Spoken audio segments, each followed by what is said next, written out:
ఏడుకెళ్ళి దాకావా నాది డోలు కొట్టినా నా వందనే చెక్కుపినా నా వందనే నాది పొద్దుగాలు ఎత్తే మంద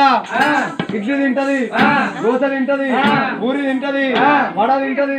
బొండం తింటది అడుగులు పుక్కది అరే ఇవన్నీ తింటది నేను మంద మళ్ళా అన్నం తింటది మళ్ళా కొద్దిగా మళ్ళీ ట్రిప్ వేసేస్తుంది సాయి కూడా అవుతుంది అది మళ్ళీ సాయిల్ అవుతుంది 3 సార్లు మళ్ళీ ట్రిప్ వేసేస్తుంది మంద అవునా ఇగో ఈడికెళ్ళి బట్టి అంతా నా మందనే నా మంద అయితే నా మంద లఘు కొరకు నా మంద పెండ కొరకు ఏడుకెళ్ళి ఫోన్ చేస్తారు అనుకుంటున్నారా నా మంద లఘు కొరకు ఆన్లైన్ లో బుకింగ్ చేస్తారు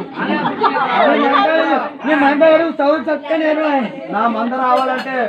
నా మంద గిట్ల కావాలంటే సెప్టిక్ ట్యాంక్ తేవాలి అయితే అలా పైపులు పెట్టాలి అలా పిలిస్తే ఇట్లా పడుతుంది వచ్చి అయితే నా మంద లఘు కొరకు అయితే నాకు వాళ్ళనే వచ్చి తోడుకొని పోమని చెప్తున్నా అరే నీ మంద వాడిన కాడ నా మంద ఎకరం పొలం పడుతుంది అంటున్నా పొలం పడుతుంది అంటున్నా ఇంకా 3-5 ఎకరాలు పసి పడుతుంది అంటున్నా నా మంద వాళ్ళ కాడ కరెక్ట్ పూస కూడా పడదు నా మంద నవ్వు కొరకు ఈడికెళ్ళి బట్టి ఆడికెళ్ళి బట్టి ఈడికెళ్ళి బట్టి అక్కడ ఓ అక్కడ అయితే నేను ఇండియాలో సిటీలో అయినా అయితే నాది అక్కడ జగిత్యాల మాది దూది ఫ్యాక్టరీ అయితే మాది దూది ఫ్యాక్టరీ తర్వాత మాది ఫ్లెక్స్ సులభ్ కాంప్లెక్స్ అది నాదే అక్కడ నవ్వు ఆ లవ్వు కొరకు ఆడికెళ్ళి వస్తారు అక్కడ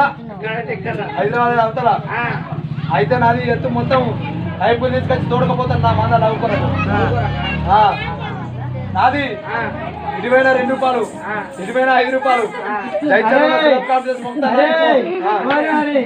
ఇప్పుడు 2 రూపాయల దినం ఎగిరిపోయింది ఇప్పుడు ఇటు పోతే 5 గిరియుడు ఇటు పోతే 5 ఇటు పోతే 10కి తక్కువ తీసుకుంటే అందుకే ఎప్పుడన్నా లడకన పోతే సాధన చూసావు దోశ ఉందా అంటే ఇడ్లీ ఉందా మరి బోండా ఉందా వడ ఉందా అని అన్ని మిక్స్ చేసుకొని ఉంటుంది అవునా అవునే పెన్నవా అయితే నేను ఇంటికి పోతున్నా మీరు పాడి పేరు అమ్మకత్ కపూర్ ఈ భూపత్పుర పుల్లే అమ్మకత్ కపూర్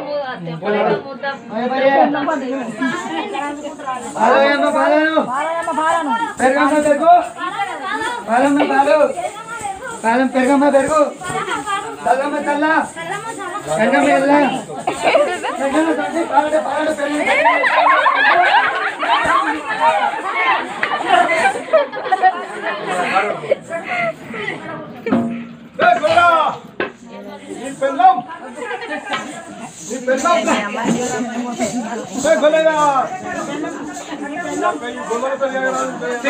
దొడ్డి కూడా